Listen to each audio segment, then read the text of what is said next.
Herkese merhaba. Bu seferki videomda size fotoğraf girme çıkma yeri de olan bu çerçeveyi nasıl yaptığımı göstermek istedim. Ben her zaman işe yapmak istediğim şekli önce defterime çizerek başlıyorum aynı boyutlarıyla. Sonra da kumaşımı kasnağıma gerip aynı şekli kumaşımın üstüne geçiriyorum.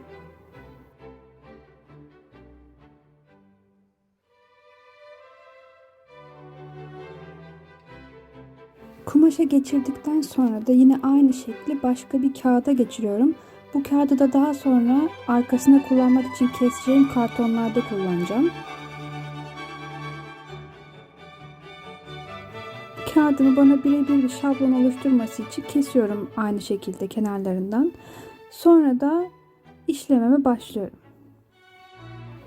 Burada siz istediğiniz şekli çizebilirsiniz. İstediğiniz modeli oluşturabilirsiniz. Ben bunu 10'a 15 boyutlarında, bu standart fotoğraf boyutlarında olması için hazırladım.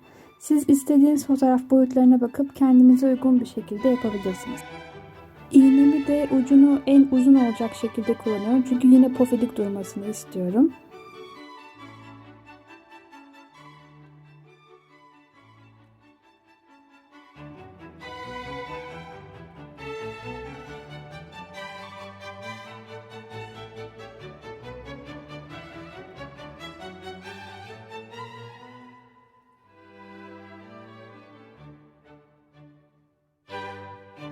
Evet, punch işlemem hazır. İşleme kısmını tamamladım.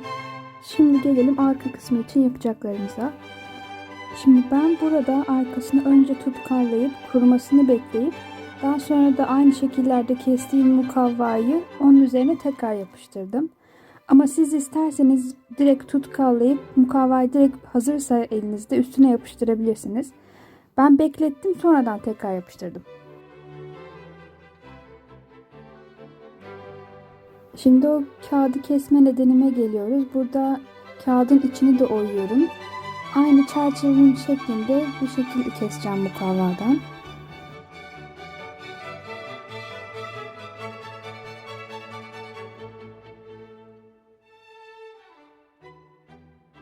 Ben bu kestiğim mukavvayı yapıştırmadan önce işlememin kenarlarındaki kumaşları kestim. Siz isterseniz önce yapıştırıp sonra kumaşları kesebilirsiniz. Yani iki türlü de olur.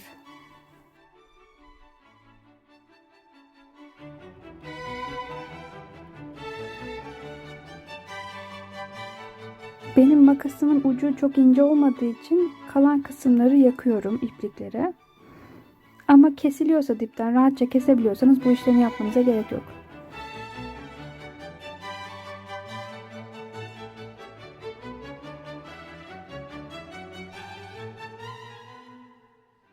Mukavvamı işlemimin üstüne koyduktan sonra üzerlerine bir ağırlık koyuyorum ve kurumaya bırakıyorum.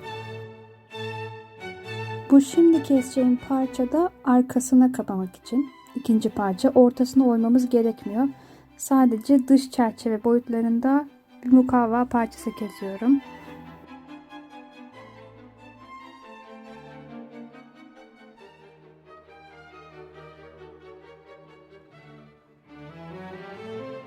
Ben bu son kestiğim parçayı arkadan da önden de gözükecek diye boyuyorum. Burada kullandığım boya normal akrilik boya. 2 kat yaptım iki tarafını da. Şimdi bu arka parçayı direkt yapıştırmıyorum. Önce koyacağım fotoğraf boyutlarında bir fotoğraf alıp dört kenarından işaretliyorum. Sonra da mukavvadan küçük küçük parçalar kesip bu kestiğim parçaları 2 kat yapıp dört köşesine de yapıştırıyorum. Bu parçalar hem fotoğrafın orada durmasını sağlıyor hem de yandan sokması için onda bir alan bırakıyor. Siz eğer düz çerçeve yapmak isterseniz aslında bu iş daha kolay. Uzunca bir mukavva parçası kesip alt ve üst kısmına direkt boylamasına yapıştırabilirsiniz. Bu kısımdaki işlemler için önerileri açığım. Daha sonra yapmak için eğer daha iyi bir fikriniz varsa benimle lütfen paylaşın. Bu yöntemi çünkü kendim deneyerek buldum ve işe de yaradı. Bu arada kullandığım tutkal PVA çok amaçlı tutkal diye geçiyor. Burada da dört köşesine tutkal yapıştırıp üzerine parçamı kapatıyorum en son. Bu dört köşesinden başka bir yere sürmemeye dikkat edin. Çünkü aralar boşluk kalsın istiyoruz. Yapışmaması lazım. Yine üstüne bir ağırlık kapatıp kurumaya bırakıyorum. Şimdi geldik arka kısmına. Ben bu ayakta dursun istedim. O yüzden böyle iki çubukla silikon yardımıyla bir destek hazırladım. Siz isterseniz ip geçirip karton kısmına duvara asabilirsiniz. Arkasına magnet yapıştırıp buzdolabı için bir çerçeve hazırlayabilirsiniz. Yaparsanız ve denerseniz de mutlaka Instagram'dan benimle paylaşın. Çünkü tokaları deneyenleriniz oldu. Çok mutlu oldum. Evet, çerçevem hazır. Umarım beğenmişsinizdir. Umarım sizin de bu bilgiler işinize yarar. Bir sonraki videoda görüşürüz.